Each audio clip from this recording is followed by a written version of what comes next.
50% लोग लक्ष्य का निर्धारण तो कर लेते हैं पर उसे पूरा नहीं कर पाते हैं, और उन 50% में आप और मैं भी हूँ।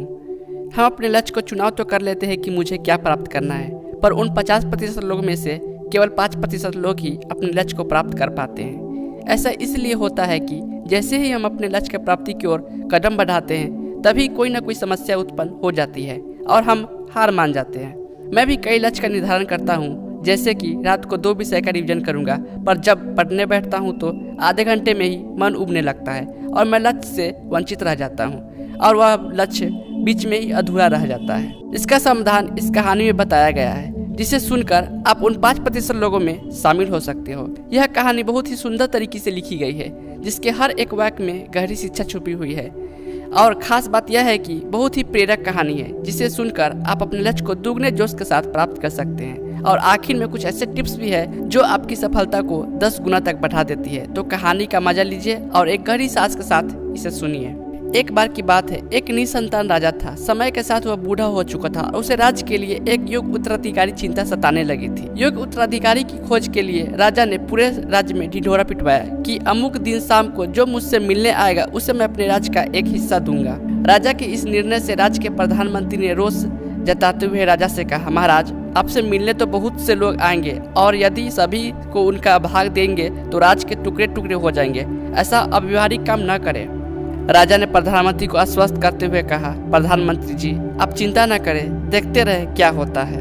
निश्चित दिन जब सबको मिलना था, राजमहल के बगीचे में राजा ने एक विशाल मेले का आयोजन किया। मेले में नाच गाने और शराब की महफिल जमी थी। खाने के लिए अनेक स्वादिष्ट पदार्थ थे। मेले में कई खेल भी हो रहे थे, जिसके कारण राजा से मिलने आने वाले कितने ही लोग नाच गाने में अटक गए, कितने ही सुरा सुंदरी में, कितने ही आश्चर्य खेलों में मशगूल हो गए तथा कितने ही खाने पीने घूमने फिरने के आनंद में डूब गए। इस शाम का समय बीतने लगा, पर इन सभी के बीच एक व्यक्ति ऐसा भी था जिसने किसी चीज की तरफ देखा भी नहीं, क्योंकि उसके मन में निश्चित ध्येय था कि उसे राजा से ही मिलना है।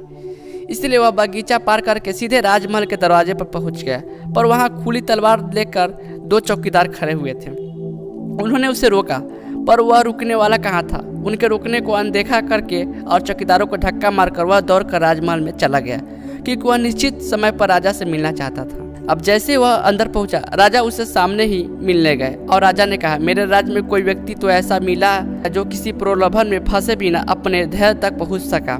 तुम्हें आधा नहीं पूरा राजपाट दूंगा, तुम ही मेरे उत्तराधिकारी बनोगे। वह व्यक्ति खुश हुआ कि वह जिस लक्ष्य से आया था उसका फल मिल गया। वह बिना किसी रुकावट के चक्कर में आए अपने लक्ष्य को प्राप्त करने में सफल रहा। कहानी की सीख, उस व्यक्ति का दृढ़ संकल्प ही उसे उसके लक्ष्य पर स्थिरता बनाए रखी।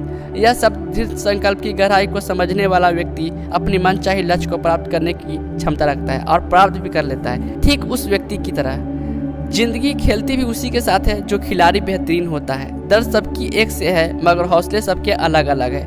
कोई हताश होकर बिखर जाता है तो कोई संघर्ष करके निखर जाता है। आपको बस यह करना है, अपने लक्ष्य को छोटे छोटे लक्ष्य में बांट दो, जिससे कि उसे प्राप्त करने में आसानी हो। मैं भी यही करता हूँ। जैसे कि मैं रात को 2 घंटा पढ़ूंगा, इसके बजाय मैं शाम को 1 घंटा पढ़ लूंगा और रात को बचा हुआ फिर 1 घंटा पढ़ूंगा। लक्ष्य को पूरा करने के बाद टिक लगा दे। जितना भी काम हुआ उसे नोट करे और 3 दिन ऐसा ही करे। आप स्वयं देखोगे कि आपकी सफलता की दर पहले से दोगुनी हो गई है। ये कहानी कैसा लगा? अच्छा लगा तो प्लीज़ मेरे वीडियो को लाइक करें और ऐसी कहानी सुनने के लिए मेरे चैनल को जो सब्सक्राइब करें। धन्यवाद। जय हिंद।